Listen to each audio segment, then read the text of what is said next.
Hello, नमस्कार दोस्तों। Welcome to study matters.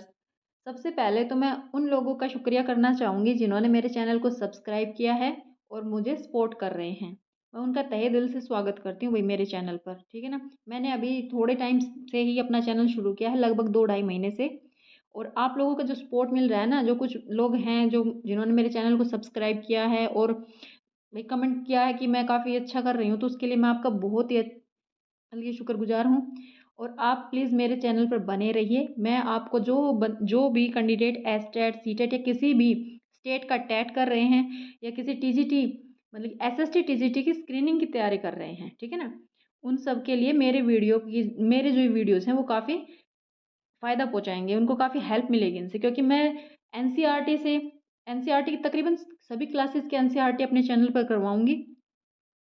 और जो एसटेट या सीटेट जो अभी हो जाएंगे, उसके बाद आप सोचेंगे भाई क्लासेस छोड़ दी जाए, नहीं, आप अगर एसटेट और सीटेट क्वालिफाई कर लेते हैं तो आपको आगे ये तो आपका एक क्वालिफाइंग पेपर होता है कि आपको हाँ बस 60% मार्क्स लेने हैं और आपका टेस्ट क्लियर हो जाएगा। पर इससे आपको जॉब नहीं मिलती है, इसमें इतना कंपटीशन नहीं होता है। असली कंपटीशन तो जब जॉब के एग्जाम देते हैं ना आप, जैसे एनवीएस है, केवीएस है, या फिर आप अपने स्टेट का जैसे हरियाणा में है एचएसएससी से होता है, या फिर जैसे राजस्थान में है, या किसी भी स्टेट का टीजीटी एसएसटी का जो आप एग्ज़ाम देते हैं, तो वहाँ आपको कंपटीशन देखने को मिलता है। और सबसे बड़ी बात ये है, आप चाहे कहीं का भी एग्ज़ाम दे लीजिए, चाहे आप सेंट्रल स्कूल हो, नवोदय विद्यालय है, केवीएस है, या ईएमआरएस का चल रहा है अभी एकलव्य मॉडल स्कूल, या चंडीगढ़ के चल रहे हैं एग्ज़ाम है आगे, या किसी भी स्टेट का आप दे रहे हो, हर जगह आपको क्या पढ़ाना होता है बच्चों को, ये एनसीईआरटी बुक्स पढ़ानी होती है। और आपका जो पेपर होता है ना, सब्जेक्ट आपको पता है एसएसटी है, तो आपको ये पता होना चाहिए कि आपके पेपर में एसएसटी का काफ़ी बड़ा रोल होता है। चाहे एग्ज़ाम कितने ही मार्क्स का हो, कहीं 100 नंबर का पेपर आता है सब्जेक्ट का, कहीं 80 नंबर का आता है, कहीं में कितने भी नंबर का आता है। उसमें जो सब्जेक्ट में जो क्वेश्चंस उठते हैं ना, वो सीधे ही मतलब कि आप लगा लीजिए 100% में से 80-85% आपकी 10th तक की एनसीईआरटी से क्वेश्चंस उठते हैं, ठीक है ना। तो आपको अपनी एनसीईआरटी को अच्छे से प्रिपेयर करना है। और ये नहीं है कि भाई एसटेट सीटेट हो गया, ये एग्जाम हो गया, अब छोड़ दो पढ़ाई, ऐसा भी नहीं करना है। आप जब कंटिन्यू बने रहेंगे ना, थोड़ा थोड़ा आप रोज पढ़ते रहिए।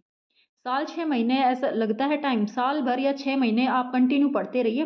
वैकेंसीज आप देखिएगा, अभी जस्ट थोड़े 1 साल भर पहले एनवीएस और केवीएस की हुई है।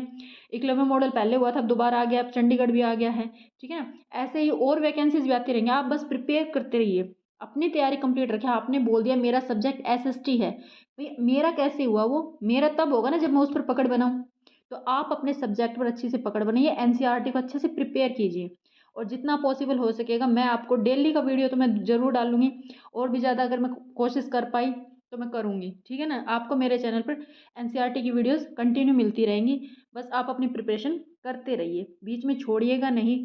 ऐसा नहीं है कि जब नोटिफिकेशन आता है किसी वैकेंसी का तभी आप प्रिपरेशन शुरू करें, क्योंकि नोटिफिकेशन आने के और एग्ज़ाम होने के बीच में ज़्यादा टाइम नहीं होता है, 2 से 3 महीने के टाइम के अंदर वो एग्ज़ाम ले लेते हैं। और वो जो टाइम होता है ना, एसएसटी का सिलेबस काफ़ी वास्ट हो जाता है, तो वो जो टाइम होता है ना, उस टाइम में आप रिवीजन कीजिए। और फिर सब्जेक्ट के अलावा भी कुछ और सब्जेक्ट आते हैं, जैसे हिंदी आती है, इंग्लिश आती है, चाइल्ड डेवलपमेंट पेडागोजी और टीचिंग एप्टीट्यूड आता है। अब तो कंप्यूटर के भी 10 क्वेश्चन आने लगे हैं, कहीं कहीं रीजनिंग भी डाल देते हैं।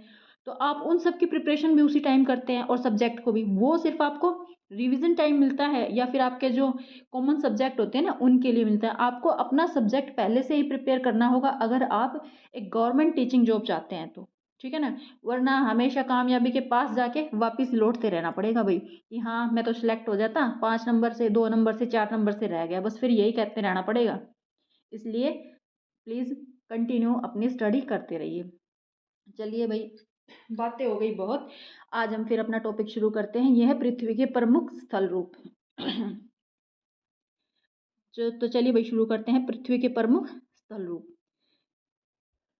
ये हमारा एक नया टॉपिक शुरू कर रहे हैं हम, ये भी आपकी क्लास 6 का 6 चैप्टर है। अगर आप यहाँ से पढ़ के फिर एनसीईआरटी बुक में पढ़ना चाहते हैं, या आप पीडीएफ निकालते हैं गूगल पे, पर आप जब यहाँ पढ़ते हैं ना, उसके बाद आपको जरूर से बुक में या पीडीएफ से या कहीं से भी इसे पढ़ना चाहिए, ठीक है ना।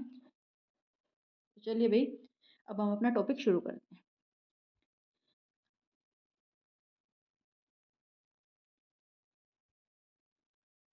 आप इसमें कुछ स्थल रूप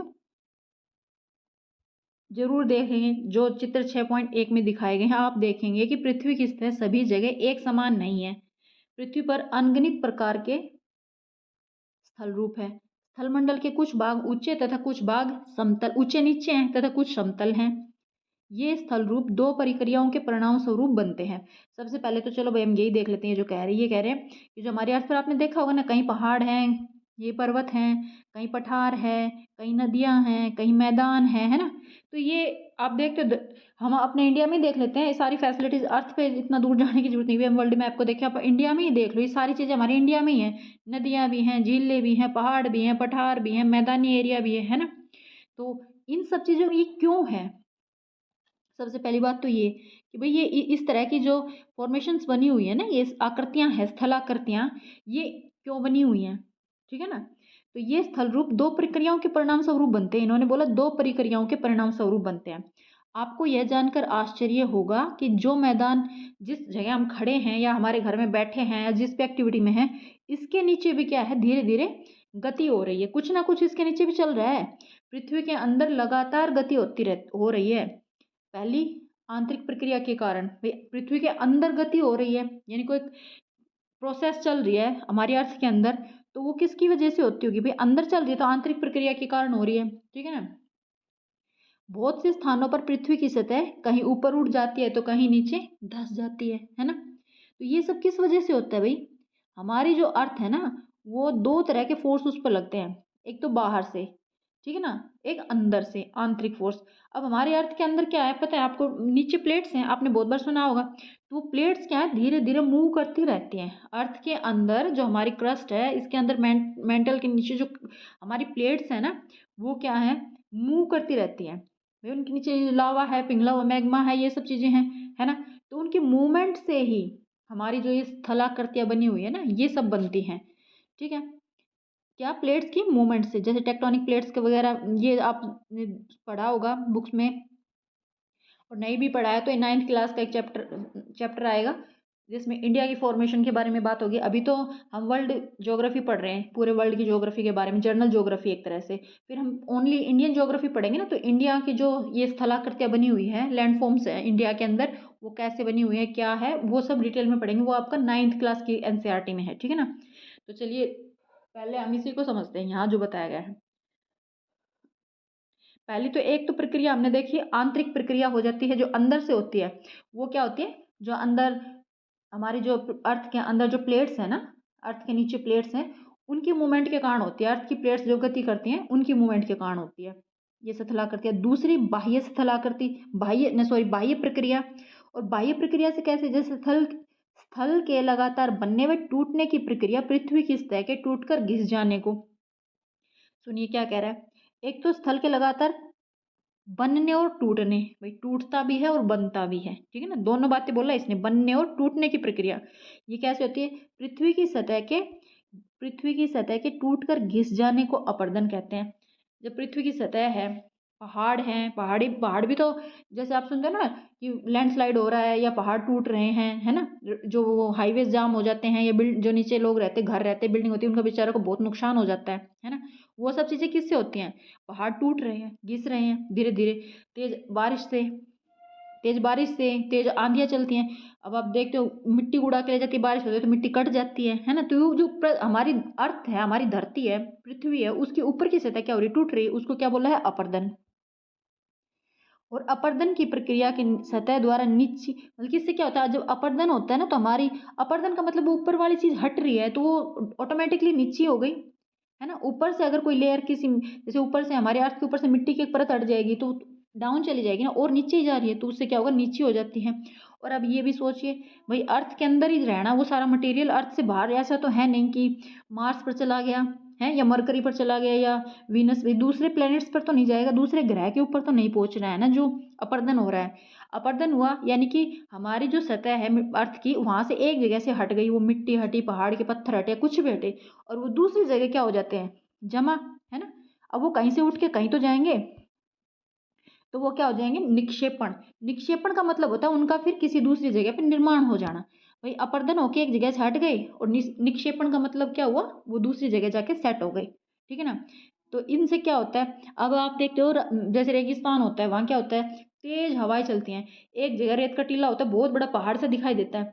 नेक्स्ट डे क्या, सुबह देखा था पहाड़ है भाई रेत का बहुत बड़ा, शाम को ही देखिए आप वहां से गायब, वहां तो प्लेन, दूसरी जगह मिलेगा पहाड़ आपको। ठीक है ना। तो वो क्या होता है, वो एक जगह वो बहुत तेज हवाएं चलती हैं और बालू रेत है उसको उड़ा के दूसरी जगह सेट कर देती हैं ले जाके। तो वो वहां से अपर्दन किया और दूसरी जगह निक्षेपण कर दिया उन्होंने। ठीक है ना। अब चलिए आगे पढ़ते हैं। ये दो प्रक्रियाएं ही बहते हुए जल, जैसे मैंने बताया था भाई, पानी है, तेज बारिश आती है या बाढ़ आ जाती है, अपने साथ बहा ले जाएगी, हवा चलती है, तेज बर्फ होती है, इन सब चीजों से क्या होता है, अपर्दन और निक्षेपण होता है। ठीक है ना। अभी विभिन्न स्वरूपों को उनकी ऊंचाई एवं ढाल के आधार पर पर्वतों, पठारों, मैदानों में वर्गीकृत किया गया है। अब ये जो विभिन्न स्वरूप हमने देखे भाई, जो विभिन्न ये होते हैं जल, जैसे अपर्दन और निक्षेपण होता है, इसकी वजह से क्या होता है, पर्वत, पठार और मैदान, चाहे वो बाह्य प्रक्रिया हो चाहे वो आंतरिक प्रक्रिया हो।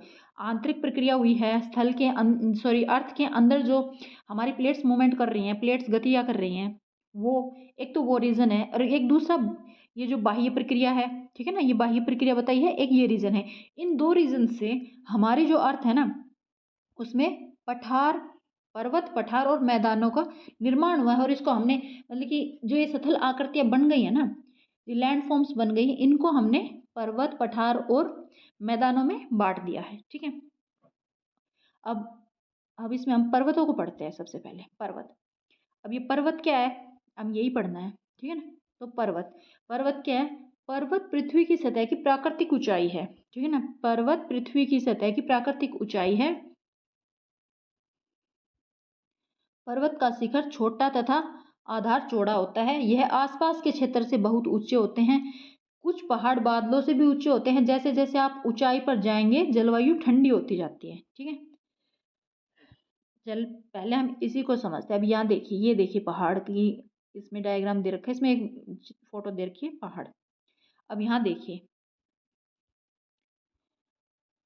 अब ये क्या कह रहा है, ये कह रहा है कि पहाड़ जो होते हैं उनकी जो ये चोटियां हैं ना, शिखर हैं, ये क्या होते हैं, भीड़े, इनकी चौड़ाई कम होती है। और नीचे इनका जो बेस होता है ना, ये चौड़ा होता है। ऊपर से भीड़े, ये जैसे ऐसे बने हुए हैं, ऊपर तो ये क्या होते हैं, भीड़े होते हैं, इनकी बेस कम होता है। सॉरी, इनके ऊपर की चोटियों की जो ऊपर जो होते हैं नुकीली हो जाती है, चौड़ाई कम होती है।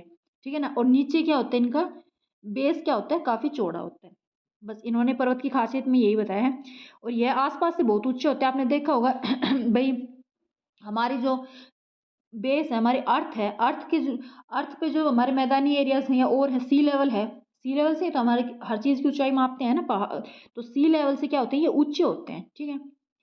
जो अब जैसे जैसे आप ऊंचाई पर जाएंगे, अब हमने जो हमने पिछला वीडियो देख किया था पृथ्वी के परिमंडल, उसमें हमने वायुमंडल को देखा था। तो हमने उसमें क्या देखा था कि हम जैसे जैसे ऊंचाई पर जाते हैं तो क्या होता है, टेम्परेचर ठंडा होता चला जाता है। ठीक है ना। तो ये वही बात ये कह रहे हो, आप ऊंचाई पर जाएंगे तो जलवायु क्या हो जाएगी, ठंडी होती जाएगी। ये कहा है ना, जलवायु ठंडी होती जाएगी। ठीक है ना। अब चलिए भाई आगे चलते हैं। अब कुछ पर्वतों पर हमेशा जमी रहने वाली बर्फ की नदियां होती हैं। जो कुछ पर्वत हैं, जब ऊपर जा रहे हैं हम, पहाड़ों पर ऊपर जाते हैं तो क्या होता है, वहाँ का जो मौसम है वो ठंडा होता है, वहाँ का तापमान, वहाँ की जलवायु क्या होती है, तापमान कम होता है, जलवायु वहाँ ठंडी होती है। अब वहाँ ठंड के कारण क्या होता है, जो बर्फ, वहाँ पर बर्फ गिरती है। ठीक है ना।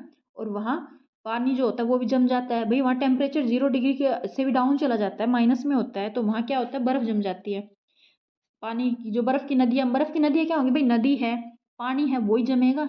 पहाड़ तो जमने से रहा, जो पानी होता है ना, बर्फ की नदियाँ वही बनती है कि पानी की जो नदियाँ होती है वो जम जाती है, और उन्हें क्या कहते हैं, हिमानी, जिसको हम इंग्लिश में ग्लेशियर भी बोल देते हैं। अब ये कह रहे हैं यहाँ कुछ ऐसे पर्वत है जो समुद्र के भीतर है।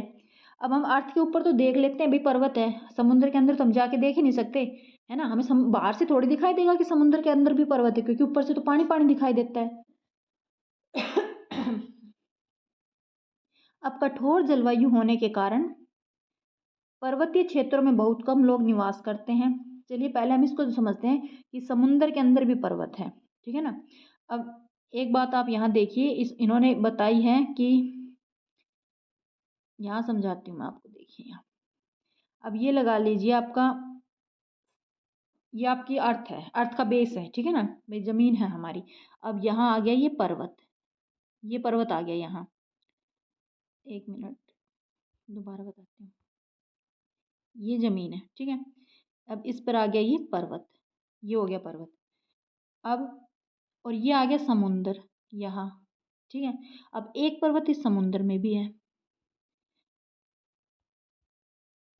ये पर्वत देखिए, ये आपका माउंट एवरेस्ट मान लीजिए।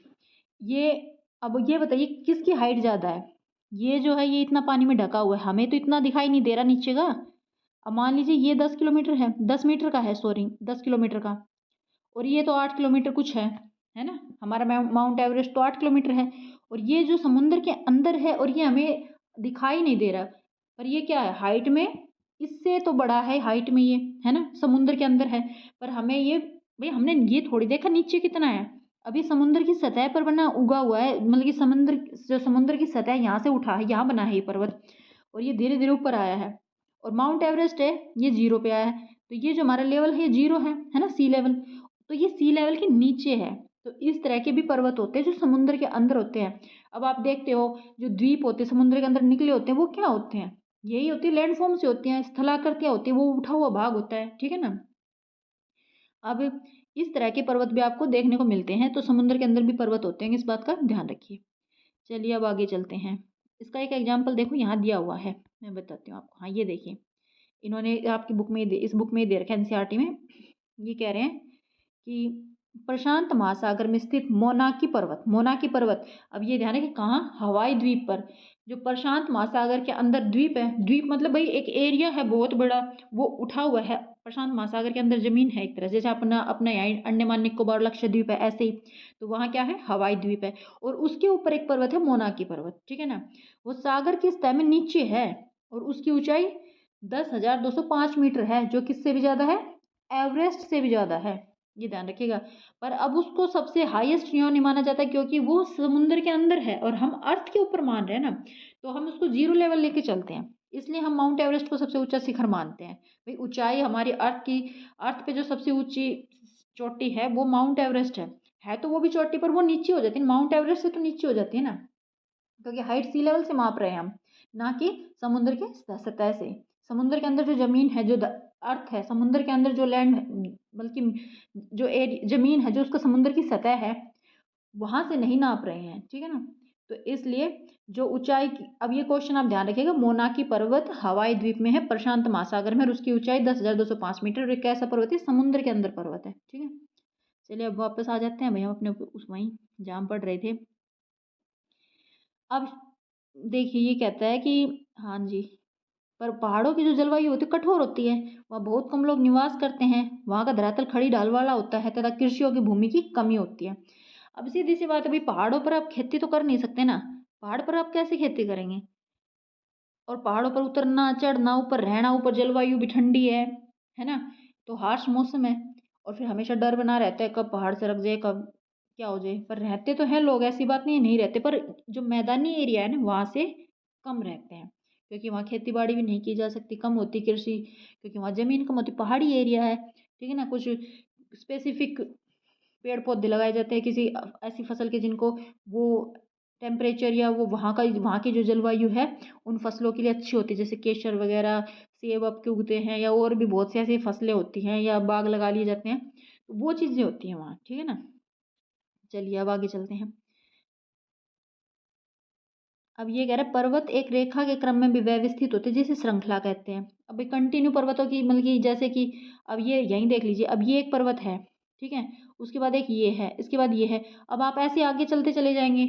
इंडिया में देखा आपने, ये जो हिमालयस हैं, हिमालय पर्वत है, वो कहाँ से, जम्मू कश्मीर से लेकर अरुणाचल और वहां तक फैला हुआ है, तो वो एक श्रृंखला बनी हुई है उनकी पर्वतों की, ठीक है ना। जैसे कि अब आप ये देखिए, जैसे पर्वत है, ये हिमालयस है, वो ऐसे करके ऐसे करके ऐसे करके कंटिन्यू बने हुए हैं, है ना। ऊपर से जम्मू कश्मीर से लेके और फिर आपके यहाँ सारे गुजर रहे, तो क्या श्रृंखला बनी हुई है ना, तो इसी को पर्वत श्रृंखला कहा गया। ये नहीं कि बस ये एक पहाड़ है बस खत्म, ठीक है ना, जैसे अरावली पर्वत श्रृंखला बोल देते हैं, शिवालिक की है, इस तरह से पर्वत श्रृंखला बनी हुई है, ठीक है। चलिए अब आगे चलते हैं।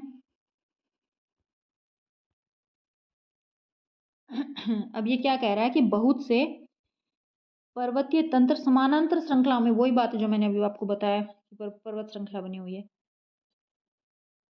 जो सैकड़ों किलोमीटर में फैले हुए हैं। ठीक है, हिमालय, आल्प्स, एंडीज, जो हिमालय पर्वत है, आल्प्स है, एंडीज, ये नाम बता दिए हैं। ये हिमालय तो एशिया में और आल्प्स यूरोप में और एंडीज दक्षिण अमेरिका में है। ये पर्वत श्रृंखलाएं हैं। ठीक है ना, एंडीज तो सबसे लंबी पर्वत श्रृंखला है। पढ़ा था हमने अपने लास्ट वीडियो में कि एंडीज क्या है, सबसे लंबी, ऊंची नहीं, सबसे ऊंची चोटी कौन सी है हमारे पास है भाई, माउंट एवरेस्ट। और सबसे लंबी कहाँ है, दक्षिण अमेरिका में, एंडीज। अब पर्वतों की ऊंचाई, अब ये क्या कह रहा है, ये कह रहा है कि पर्वतों की ऊंचाई और आकार में भिन्नता होती है। हाँ भाई, साइज में तो आपने देखे, कोई चोटी 8,000 किलोमीटर है, सॉरी 8 किलोमीटर ऊंची है, जैसे 8,000 मीटर में है, कोई 6 में है, कोई 500 मीटर है, कोई 100 मीटर है ना, अलग अलग होते हैं और उनके आकार में भी विभिन्नता होती है। अब ये क्या कह रहा है, पर्वत 3 प्रकार के होते हैं, वलित पर्वत, ब्रनशोथ पर्वत और ज्वालामुखी पर्वत। अब देखिए, हिमालय, आल्प्स वलित पर्वत है, जबकि जिनकी सतह ऊबड़ खाबड़ तथा शिखर शंक्वाकार है। अभी हम सिर्फ वलित पर्वत को ही देख लेते हैं। ये जो एग्जाम्पल था ना, ये वलित पर्वत के एग्जाम्पल है यहाँ। ये कैसे बनते हैं, अब हमने देखा भी पर्वत बने हैं, तो ये जो स्थलाकृतियां हैं, ये 2 तरह की प्रक्रिया हुई है, या तो हमारे अर्थ के अंदर आंतरिक प्रक्रिया या बाहरी। तो पर्वत जो है वो आंतरिक प्रक्रिया के कारण बनते हैं। अब ये देखिए, जो हमारी प्लेट्स हैं, अब ये प्लेट्स आप ये समझिए, मैं थोड़ा कलर चेंज कर लेती हूँ। ये जो प्लेट्स है ना, अब यहाँ से ये प्लेट्स ऐसे, जो प्लेट्स हैं, ये 2 तरह की प्लेट्स हैं, इधर से प्लेट्स आ रही है, इधर से आ रही है, वो टकराई, तभी तो जाके जो उनके बीच का जो एरिया था, जो बीच में जो कुछ भी है, वो ऊपर उभर गया। ठीक है ना, प्लेट्स के टकराने से। अब हमारा जो हिमालय पर्वत है, वो इंडो एशियन प्लेट्स के टकराने से बना है। ठीक है ना, 2 तरह की प्लेट्स आई, उनको ऐसे टकराई आपस में, तभी पर्वत ऊपर की तरफ उभरते हैं।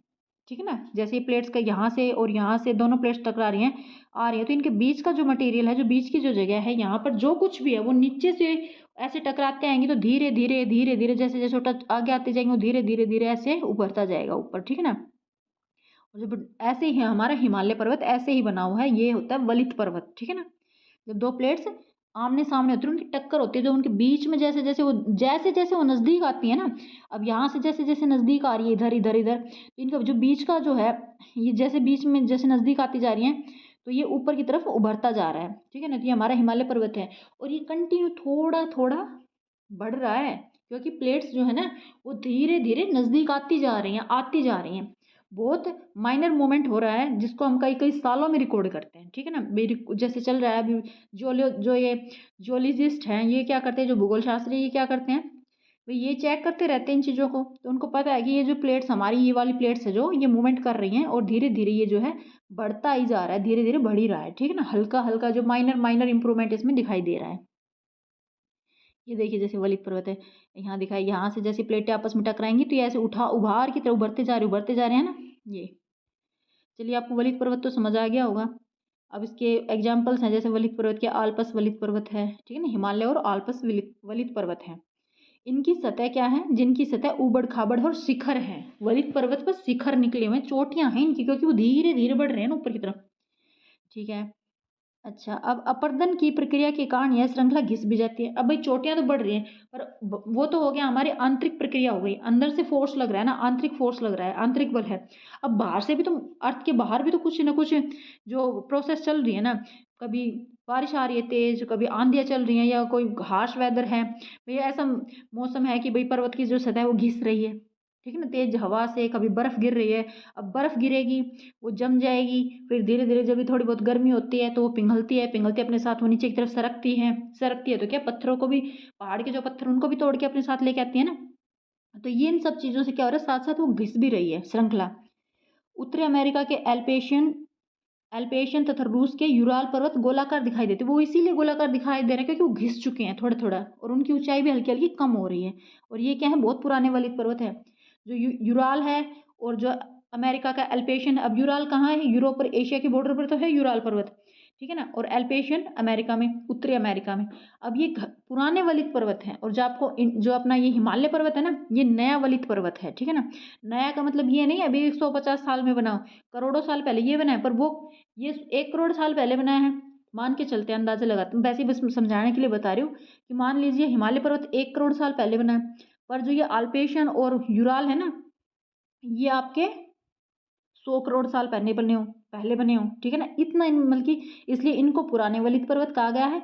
और जो आपका हिमालय है ये नवीन वलित पर्वत है। तो वलित पर्वत आपको समझ आ गया होगा। अब हम चलते हैं दूसरे पर्वत की तरफ। ये आ जाता है आपका भ्रंशोत पर्वत। अब इसका निर्माण कैसे होता है, अब ये समझिए। जब बहुत बड़ा भाग टूट जाता है तथा ऊर्ध्वाधर रूप में विस्थापित हो जाता है। अब ये भी पढ़ने में ऊर्ध्वाधर क्या है ये समझ नहीं आता है ना, बहुत अटपटा सा लगता है। सच बोल लो ना तो इंग्लिश हिंदी जो है ना वो इंग्लिश से भी टफ है। इंग्लिश को हम बोल देते हैं टफ है क्योंकि वो हमारी मदर टंग नहीं है इसलिए, वरना इंग्लिश हिंदी से बहुत ईजी है। चलिए अभी पढ़ते हैं। देखिए जब वह भाग टूट जाता है तो ऊर्ध्वाधर के रूप में विस्थापित हो जाता है और वही भ्रंशोत पर्वत का निर्माण करता है। अब इसे या खंड पर्वत, भ्रंश पर्वत या विभ्रंश, इसी के नाम है। जो ये जो भ्रंश से नाम स्टार्ट हो गया ना, भ्रंशोत पर्वत, इसी को आप भ्रंश, खंड, विभ्रंश या इंग्लिश में इसको ब्लॉक पर्वत बोलते हैं। देखिए इंग्लिश में कितना ईजी है, ब्लॉक है ना, ब्लॉक माउंटेन। तो इसी को आप भ्रंशोत पर्वत कहते हैं। अभी समझिए, ऊपर उठे हुए खंड को उत्खंड यानी हॉर्स्ट तथा नीचे धसे हुए खंड को द्रोणिका, ठीक है ना, जिसको क्या बोल देते हैं, ये द्रोणिका बोलते हैं या ग्रोबेन कहा जाता है। यूरोप की राइन घाटी यानी राइन वैली है या वॉसेस पर्वत इसी तरह के पर्वत के उदाहरण हैं। ठीक है, अभी हमने ये पढ़ लिया। अब इसको समझ लेते हैं एक बार कि ये कैसे बनते हैं ब्लॉक।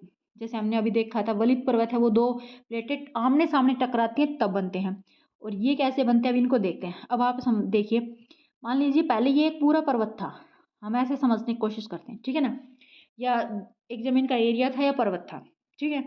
अब क्या होता है, इसमें दरारें आ गई, ये दो दरारें, ठीक है। अब दरारें आने के बाद क्या हुआ, दरार आ गई, ठीक है भाई, दरार आ गई, रहने दो, दरार है, थोड़ी सी दरार ही तो आई है।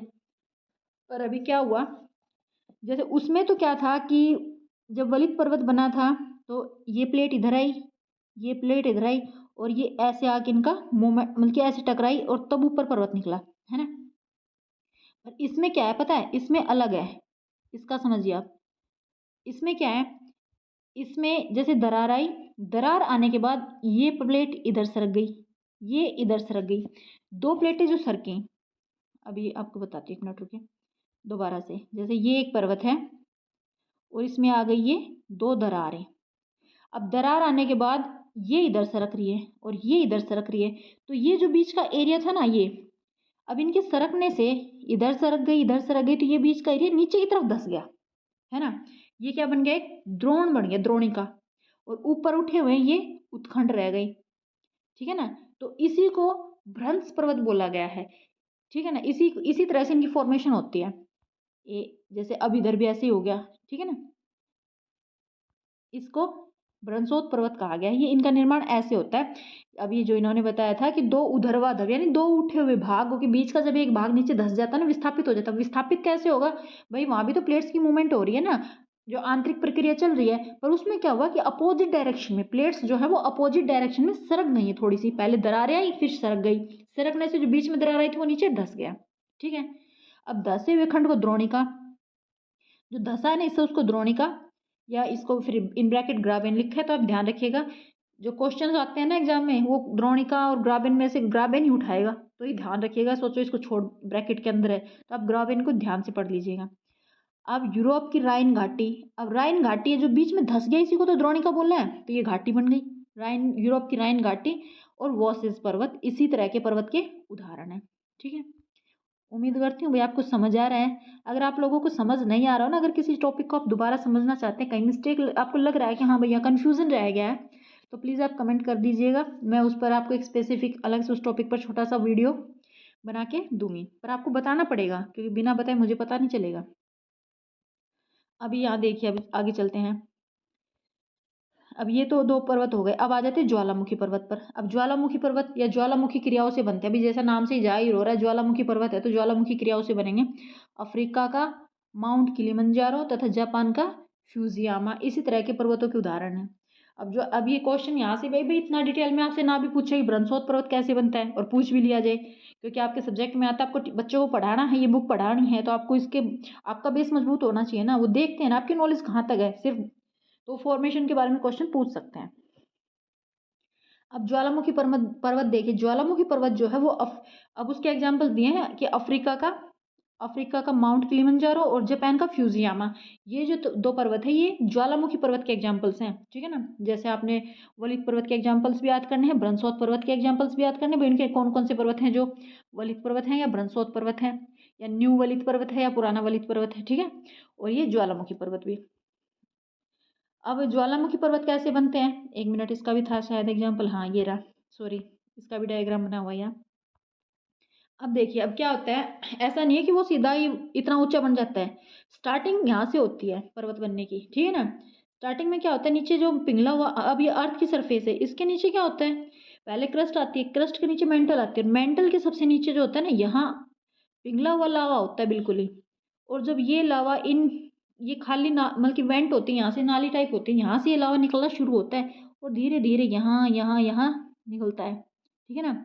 तो वो क्या होता है, अंदर तो गर्म होता है क्योंकि अर्थ का टेम्परेचर अंदर गर्म है, वो पिघला हुआ होता है, पर जब बाहर वो आता है तो क्या होता है, अर्थ के एनवायरनमेंट में आके हमारी इसमें वो धीरे धीरे ठंडा होना शुरू हो जाता है, और ठंडा होके वो जहाँ तक पिघल के गया भाई यहाँ तक तो यहीं जम जाएगा।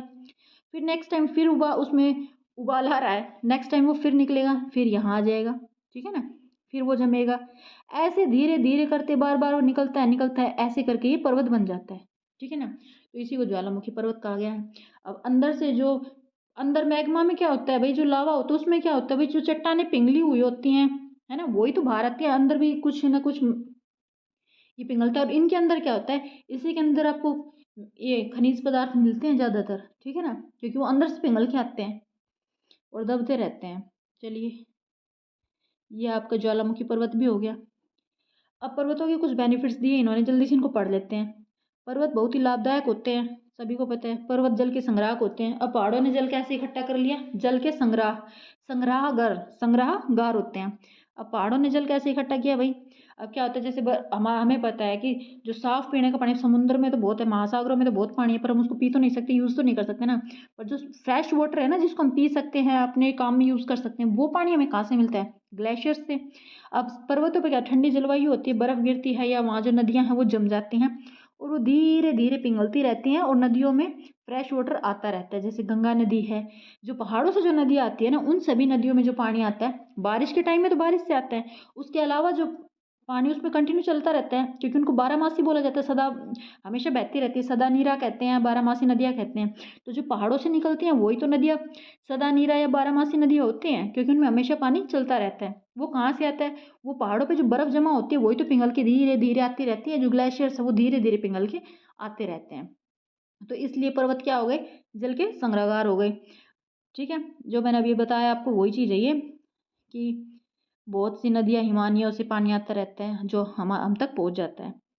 पर्वतों के जल का उपयोग, अब जो पहाड़ों से जो पानी आ रहा है, अब आपको ये पता होगा पहाड़ ऊंचाई पर, हम नीचे मैदानी एरिया में, तो पहाड़ों से जो पानी आएगा उसकी स्पीड तेज होगी, और उस स्पीड को जैसे वो पानी वहाँ से आया तो उसको हम डैम्स बना के इकट्ठा कर लेते हैं, और वहीं से जितनी रिक्वायरमेंट होती है उसके अकॉर्डिंग हम नदियों नहरों में पानी छोड़ते नहीं रहते हैं, और उन्हीं डैम्स पर क्या लगा लेते हैं हम, टरबाइंस लगा देते हैं ना, पन बिजली बनाते हैं भाई, टरबाइंस की प्रोसेस से बिजली बनती है, पानी से बिजली बनती है, आपको पता ही है। और ये कहाँ बनेगी भाई, डैम्स बना के है। अब आगे चलते हैं, नदी घाटियाँ। अब जो नदी घाटियाँ हैं या वेदिकाएं कृषि के लिए उपयुक्त होती हैं। अब नदी जो आती है, वो नदी की घाटियाँ हैं, वो कृषि के लिए उपयुक्त कैसे हो जाएंगी भाई, नदियाँ जो आएंगी ऊपर से बहा के लाती है अपने साथ क्या, गाद वगैरह, काफ़ी मिनरल्स होते हैं उसमें, मतलब कि खाद होती है एक तरह की उपजाऊ, वो जहाँ से निकल जाती है ना अपनी साइडों में भाई, ऊपर से स्पीड में आई तोड़ फोड़ करती आएंगी पहाड़ों में, तो क्योंकि स्पीड में आ रही है अपने साथ कुछ ना कुछ लेके आ रही है वहाँ से, तो है ना। और जब वो मैदानी एरिया पे आएगी तो वो क्या करेगी, वहीं जमा देगी उन्हें। तो इस तरह से वो क्या करती हैं, बहुत ही मतलब कि वहाँ की मिट्टी को उपजाऊ बना देती हैं। पर्वतों से अलग अलग प्रकार की वनस्पति जीव जंतु मिलते हैं। वनों से हमें ईंधन, चारा, आश्रय, बल्कि वन, भाई पहाड़ों पे क्या होगा, वनस्पति है, अलग अलग तरह के पेड़ पौधे मिलते हैं, वहाँ की जलवायु के अकॉर्डिंग पेड़ उगते रहते हैं। वहाँ अलग अलग तरह के जीव जंतु, जैसे पहाड़ों में हमें क्या मिलते हैं भाई, पहाड़ों में बहुत तरह की भेड़ बकरियाँ पाली जाती हैं और उनसे हमें क्या मिलती है, ऊन मिलती है ना, क्योंकि सर्दियों में हमें काम आती है। वहाँ जो भेड़ बकरी होती है उनसे काफ़ी ऊन मिलती है जो गर्म रहती है। वहाँ से हमें ईंधन मिलता है, चारा, बहुत सी चीज़ें मिलती है ना। सैलानियों के लिए पर्वतीय भाग उपयुक्त स्थान है। अब पहाड़ों पर क्या होते हैं भाई, घूमने के लिए लोग जाते हैं, जब बर्फ़ गिरती है तो देखने के लिए, वहाँ का हरियाला मौसम होता है, गर्मियों में भी घूमने जाते हैं, जो घाटियाँ हैं वहाँ जाते हैं ना। तो ये वो क्या होगी, सैलानियों के लिए पर्वतीय भाग उपयुक्त स्थान है। पर्वतों की यात्रा उनकी प्राकृतिक सुंदरता को देखने के लिए करते हैं, ठीक है, वही बात है। वहाँ पर पैराग्लाइडिंग, ग्लाइडिंग, ये सब किया जाता है। चलिए आगे चलते हैं अब। तो हमने ज्वालामुखी देख लिया, यानी कि अब हमारे पर्वत हो गए कंप्लीट। पर्वत में हमने वलित पर्वत, ब्रह्मोत्तर पर्वत और ज्वालामुखी पर्वत पढ़ लिए। अब हम पढ़ेंगे पठार, ठीक है ना। पठार, तो पठारों के बारे में पढ़ते हैं। पठार उठी हुई सपाट भूमि होती है, यह आसपास के क्षेत्रों से अधिक उठा हुआ होता है, ठीक है ना। पठार क्या होती है, उठी हुई सपाट भूमि होती है, यह आसपास के क्षेत्रों से अधिक उठा हुआ होता है। इसका ऊपरी भाग मेज के समान सपाट होता है। यह किसी पठार के एक या एक से अधिक किनारे होते हैं जिसके ढाल खड़े होते हैं। पठारों की ऊंचाई कुछ प्राय 100 मीटर होती है, लेकिन कई हजार मीटर तक भी हो सकती है। पर्वतों की तरह पठार भी नए या पुराने हो सकते हैं। चलो भाई, पहले इतनी रामायण समझ लेते हैं। अब इन्होंने क्या कहा, अभी मैं आपको थोड़ा सा यहाँ बताने की कोशिश करूँगी। प्लेन एरिया यही है। ये कह रहे हैं, जैसे ये तो हमने देखा था पर्वत, है ना। अब आ गए हम पठार पर। अब ये हमारी अर्थ की, मतलब कि हमारी धरती का बेस है, अर्थ का बेस है। अब यहाँ हो गया ये पठार। पठार होते हैं ऐसे, ठीक है भाई, उठे ऊंचे तो होते हैं, अर्थ से ऊंचे होते हैं, पर ऊपर से क्या होते हैं, मेज के जैसे प्लेन होते हैं, ठीक है ना। इन्हें क्या कहा गया है, पठार, ठीक है। जो हमारे अर्थ से ऊंचे थे, ये कुछ 100 मीटर भी हो सकते हैं और कुछ ज़्यादा कुछ किलोमीटर्स में भी हो सकते हैं। हो सकता है 100 मीटर भी हो सकता है, 8,000 6,000 मीटर तक भी ऊंचे हों, है ना। तो पठार अलग अलग साइज में हो सकते हैं, चौड़ाई कम भी हो सकती है, इतने भी हो सकते हैं, ऊंचाई ज़्यादा भी हो सकती है, ठीक है ना। तो ये होते हैं पठार। अब ये क्या कह रहे हैं, क्या इसका ऊपरी भाग मेज के समान होता है, इसके किनारे भाई ढाल वाले होते हैं, कुछ 100 मीटर में भी होते हैं, कुछ 1,000 मीटर में भी होते हैं। ये बातें हमने कर ली हैं। अब पर्वतों की तरह पठार भी नए पुराने होते हैं। हाँ भाई, जो काफ़ी टाइम पहले बने हैं वो पुराने हो गए, जो जस्ट 1 करोड़ साल पहले, यानी जस्ट 1 करोड़ साल पहले बने वो नए हो गए, है ना। तो इस तरह से पर्वत जो पठार है वो नए या पुराने हो सकते हैं। भारत में दक्कन पठार पुराने पठारों में है। भारत में जो दक्कन का पठार है वो क्या है, पुराने पठारों में से एक है। केन्या का, तंजानिया, युगांडा का पूर्वी, न सॉरी, केन्या का, तंजानिया तथा युगांडा, और सॉरी, केन्या, तंजानिया, युगांडा का पूर्वी अफ्रीका पठार, ऑस्ट्रेलिया में पश्चिमी पठार इस प्रकार के उदाहरण हैं। मतलब कि इन एरियाज के पठार जो है इसके एग्जाम्पल हैं। अब तिब्बत का पठार जो है वो विश्व का सबसे ऊंचा पठार है। अब यहाँ क्वेश्चन है भाई कि तिब्बत का पठार क्या है, विश्व का सबसे ऊंचा पठार है जिसकी ऊंचाई मध्य समुद्र तल से 4 से 6,000 मीटर तक है। भाई मान लीजिए वो पठार बहुत बड़ा है, तो उस पठार की कहीं ऊंचाई 4,000 मीटर है और कहीं 6,000 मीटर है, ठीक है ना। ये ध्यान रखिएगा, ये यानी कि 4 से 6,000 के मीटर के बीच की कई पठारों की रेंज हो वहाँ, ठीक है ना। पठार बहुत उपयोगी होते हैं क्योंकि उनमें खनिजों की प्रचुरता होती है। यही कारण है कि विश्व की सबसे, मतलब कि विश्व के बहुत से खनन क्षेत्र पठारी भागों में स्थित हैं।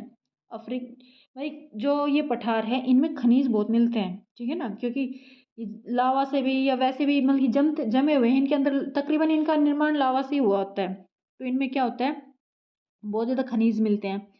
अफ्रीका का पठार सोने व हीरो के खनन के लिए प्रसिद्ध है। अब ये ध्यान रखिए, अफ्रीका का पठार किसके लिए फेमस है, वहाँ सोने और हीरे की खनन किया जाता है। भारत में छोटा नागपुर का पठार, पठार में लोहा, कोयला तथा मैग्नीज के बहुत बड़े भंडार मिलते हैं, ठीक है ना। अभी यहाँ एक एग्जाम्पल था, नहीं है, चलिए। तो भारत में छोटा नागपुर का पठार, अब ये भारत का पठार, अभी छोटा नागपुर का पठार दक्कन का पठार है ना। तो ये पठार इंडिया के हैं, तो इनके भी नाम याद कर लीजिए। इनमें क्या मिलता है, लोहा, कोयला, मैग्नीज। हमारे यहाँ सोना हीरा नहीं है भाई, सारा ले गए अंग्रेज। चलो भाई, अब आगे चलते हैं। पठारी क्षेत्रों में बहुत से जलप्रपात हो सकते हैं, ठीक है ना, जलप्रपात हो सकते हैं क्योंकि यहाँ नदियाँ ऊंचाई से गिरती हैं। अब भाई पठार ऊंचे हैं, वहां से नदियाँ गिरेंगी, नीचे आएंगी, भाई नदियों का पानी नीचे जा रहा है तो वो जलप्रपात बना रही है, ठीक है ना। जैसे भारत में छोटा नागपुर पठार पर स्वर्णरेखा नदी पर स्थित हुंडरू जलप्रपात, कर्नाटक में जोग जलप्रपात। अब ये जलप्रपातों का बेनिफिट क्या है कि यहाँ पर क्या होता है, बहुत से वो बना दिए जाते हैं पर्यटकों के लिए। भाई अच्छा लोकेशन अच्छी लगती है, देखने में अच्छा लगता है, पानी गिर रहा है, अलग सी आवाज़ आ रही है, पेड़ पौधे हैं, हरियाली है, ऊपर से पानी गिरता है तो वैसे ही अच्छा लगता है। तो वही बात है, उसको देखने के लिए फिर लोग जाएंगे तो ये क्या हो गया, पर्यटकों को आकर्षित करता है, ठीक है ना, टूरिस्ट के लिए एक अच्छा अट्रैक्शन का सोर्स है। तो इससे भी हमारी इनकम होती है भाई, क्योंकि वहाँ के लिए फिर वहाँ थोड़ा सा कुछ अच्छी सी वो घाटी वगैरह मतलब कि कुछ वहाँ डेवलप कर देंगे, पेड़ पौधे लगा के कुछ एनिमल्स वगैरह का कुछ इस तरह से कुछ डेवलप करके वहाँ लोग आएंगे और देखेंगे, तो उनको भी पर्यटन के लिए अच्छी जगह बना दी है वहाँ घूमने फिरने के लिए, उसके लिए फिर टिकट्स लगा देंगे, ठीक है ना। तो उनकी इनकम हो रही है भाई, तो इससे क्या होती है, इनकम होती है, काम भी मिलता है वहाँ के लोगों को। अब जो पठार होते हैं ना, लावा पठार में, भाई मैंने बताया पठार जो होते हैं वो तकरीबन लावा के निकलने से ही बनते हैं, तो उनमें काली मिट्टी मिलती है। और काली मिट्टी क्या होती है, बहुत ही उपजाऊ होती है, ये कपास की खेती के लिए बहुत उपजाऊ होती है भाई काली मिट्टी। ये जब हम मिट्टी का चैप्टर पढ़ेंगे तो उसमें आएगा, ठीक है ना। कई पहाड़ों में रमणीय स्थल, ये अभी बताया था भाई, पठारों में सॉरी पठारों में रमणीय स्थल बना दे। रमणीय क्या होता है, जहाँ ठहर के देखने को मन करे वो होता है रमणीय, जहाँ मन रम जाए। चलिए भैया अब आगे चलते हैं, ये हमारे पठार हो गए कंप्लीट। अब आ जाते हैं हम मैदान पर, ठीक है ना। अब मैदान क्या कह रहा है ये देखिए, अब मैदान के नाम से ही पता चल रहा है भाई, मैदान प्लेन्स, मैदानी भाग है ना, जो बिल्कुल सिंपल होता है। तो अब हम बात कर लेते हैं मैदान की। मैदान समतल भूमि के बहुत बड़े भाग होते हैं, ठीक है ना, समतल भूमि होती है मैदानों में। ये क्या होते हैं, समुद्र तल से 200 मीटर से अधिक नहीं ऊंचे होते हैं, बस ये 200 मीटर तक की ऊंचाई पर होते हैं समुद्र सी लेवल से। मान लीजिए ये सी लेवल है हमारा, ये आ गया पहाड़, ये आ गया आपका पठार, और ये जो ये सी लेवल है। तो अब ये आपका जो है ना, ये मैदान, मैदान बस इतना मिलेगा आपको, थोड़ा ऊंचा, ठीक है ना, ज़्यादा ऊंचा नहीं, 200 मीटर तक थोड़ा ऊंचा मिलेगा ये मैदान। ये पहाड़ जिसकी चोटी है ऊपर, ये आपका पठार, और ये आपके मैदान। समझ में आया होगा भाई, ये आपके पहाड़, ये आपका पठार, और ये आपका मैदान, ठीक है। तो ये सी लेवल से 200 मीटर से ज़्यादा ऊंचे नहीं होते हैं। अब आ जाते हैं, कुछ मैदान काफ़ी समतल होते हैं, कुछ मैदान काफ़ी समतल होते हैं, कुछ क्या होते हैं उर्मिल तरंगित हो सकते हैं, ठीक है ना। अधिकांश मैदान नदियों या उनकी सहायक नदियों द्वारा बनाए जाते हैं, जो पर्वतों की ढालों पर नीचे की ओर बहती हैं तथा उन्हें अपर्दित करते हुए अपर्दित पदार्थों को अपने साथ आगे ले जाती हैं। अपने साथ ढोए जाने वाले पदार्थों से पदार्थों में वो पत्थर, बालू, सिल्ट आदि को घाटियों में निक्षेपित करती रहती हैं, है ना। उन्हीं निक्षेपणों से, जो निक्षेप करती है ना, जो जमा करती रहती हैं, उसी से मैदान का निर्माण होता है। अब ये कैसे होता है भाई, चलो इसको भी हम एक एग्जाम समझने की कोशिश करते हैं। देखिए मैं यहाँ स्पेसिफिक अलग से इंडिया का मैप लेके आई हूँ आप लोगों के लिए, इसी को समझाने के लिए। अब आप यहाँ देखिए, ये क्या कह रहा है, ये देखिए। अब ये आपका पर्वतीय एरिया है, यहाँ आपके पहाड़ है ना, हिमालयाज, ठीक है। ये तो यहाँ से क्या हो रहा है, नदी आ रही है ये, अब ये आ गई नदी आपकी, ये नदियाँ आ रही है ना।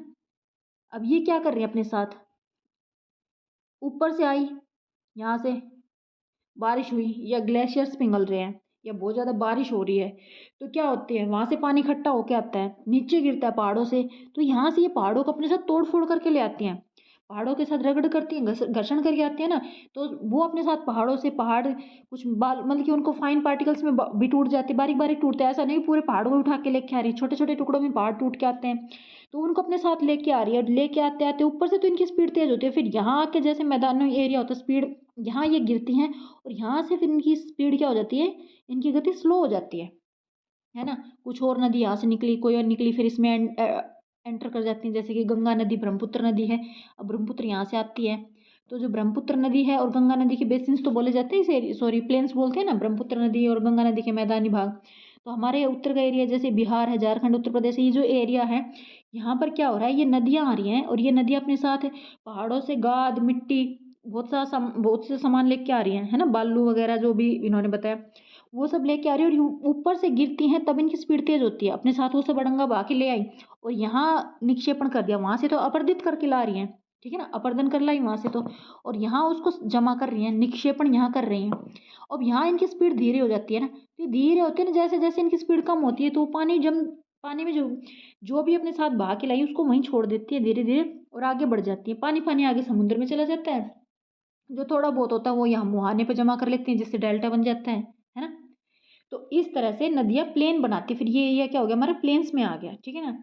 और यहाँ क्या है, यहाँ हमारे पठार हैं, जो हमारा दक्षिण का एरिया है, यहाँ दक्कन का पठार है, यहाँ भी पठार है भैया, मैंने गलती से नदियाँ निकाल दी। यहाँ पठारों वाली नदियाँ हैं। यहाँ जो नदियाँ होती है ना, वो नदियाँ क्या करती हैं, वो नदियाँ बारिश में, सिर्फ बारिश में ही उनमें पानी होता है, ठीक है ना। जब बारिश आती है तभी पानी आता है। और ये जो नदियाँ आती हैं ना ऊपर से, इन नदियों में पानी हमेशा कंटिन्यू बना रहता है पहाड़ वाली नदियों में, क्योंकि यहाँ ऊपर ग्लेशियर्स में जो बर्फ़ जमी होती है ना, वहाँ से, इन पहाड़ों में जो बर्फ़ होती है वहाँ से धीरे धीरे वो पिघल कर आती रहती है, ठीक है। तो प्लेन्स कैसे बनते हैं आपको समझ आया होगा। तो वो वहाँ निक्षेपण कर देती है, और जो ये अपने साथ बालू गाद सिल्ट या कुछ खाद वगैरह, मतलब कि बहुत ही उपजाऊ मिट्टी बन जाती है, वो उसको लेके आते हैं।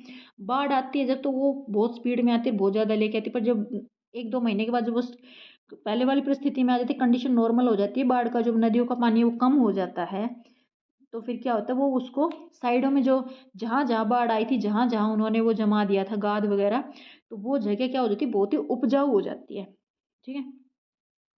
अब ये क्या कह रहा है, सामान्यतः बहुत अधिक उपजाऊ होते क्या, मैदान। अब समझ में आ गया उपजाऊ क्यों होते हैं। परिवहन के साधनों का निर्माण करना मैदानी एरिया में, भाई सिंपल सी बात है, पहाड़ों में आप रोड बनाएंगे, रेलवे लाइंस तो पहाड़ों में बिछा ही नहीं सकते, रोड वगैरह बनाते हैं, रेलवे लाइंस बिछाते हैं, कुछ और भी काम करते हैं, तो कितना मुश्किल होता है, पहाड़ों के ऊपर सामान ले जाना कितना मुश्किल होता है। एक आदमी सिर्फ मतलब कि सिंगल चढ़ने की कोशिश करता है तो वही बड़ी मुश्किल से चढ़ पाता है ना। तो पहाड़ों में इसलिए मैदानी एरिया में क्या होता है, जनसंख्या अधिक होती है, एक तो यहाँ उपजाऊ ज़मीन हो जाती है, उपजाऊ ज़मीन पे लोग अच्छे से खेती बाड़ी कर सकते हैं। फिर यहीं पर अब ये फैक्ट्रियाँ वगैरह भी यहीं लगाई जाती है, इंडस्ट्रीज़ भी, क्यों, क्योंकि इनको कच्चा माल भी यहीं मिल जाता है। भाई अभी खेती में, अब जो ये खेती कर रहे हैं, कच्चा माल भाई इसी से तो सामान बनाएंगे ना कुछ जो भी प्रोडक्शन वो कर रहे हैं, तो उस प्रोडक्शन के लिए जो उन्हें रॉ मटेरियल चाहिए वो कहाँ मिलेगा, प्लेन्स में ही, इस मैदानी एरिया में ही मिलेगा, यहीं पर तो खेती की जाती है। अब यहीं पर वर्कर्स चाहिए, फिर अब इंडस्ट्री लगी है तो काम करने के लिए बंदे भी चाहिए, अब वो भी फिर यहीं रहेंगे, तो इसलिए मतलब कि यहाँ पर सारी फैसिलिटीज़ अवेलेबल हो जाती हैं, यहाँ पर फिर रोड बनाना भी, मतलब कि हर तरह की चीज़ें आसानी से हो जाती हैं, इसलिए यहाँ ज़्यादा जनसंख्या होती है। जो जनसंख्या का घनत्व है ना, वो सबसे ज़्यादा इन्हीं एरियाज़ में होता है।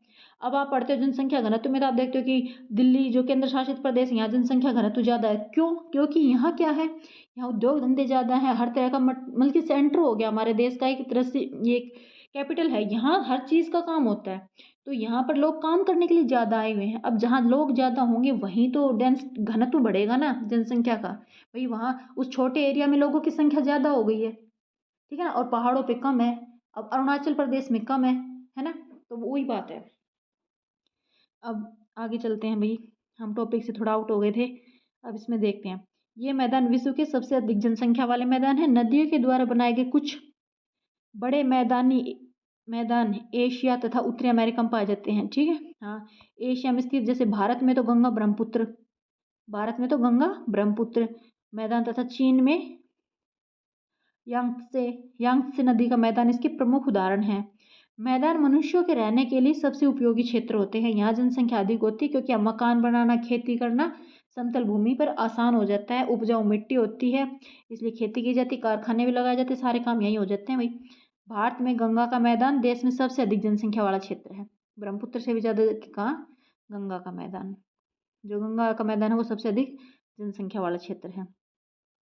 आगे कुछ खास नहीं है भाई इसमें, बस इतना ही है, जो आपके जो ये भूमि जो थे स्थल रूप थे, उसके अंदर पर्वत, पठार, मैदान, ठीक है ना, इनको हमने कर लिया है भाई कंप्लीट, पर्वत पृथ्वी के प्रमुख स्थल रूप। चलिए भाई आज की वीडियो में इतना ही, थैंक यू।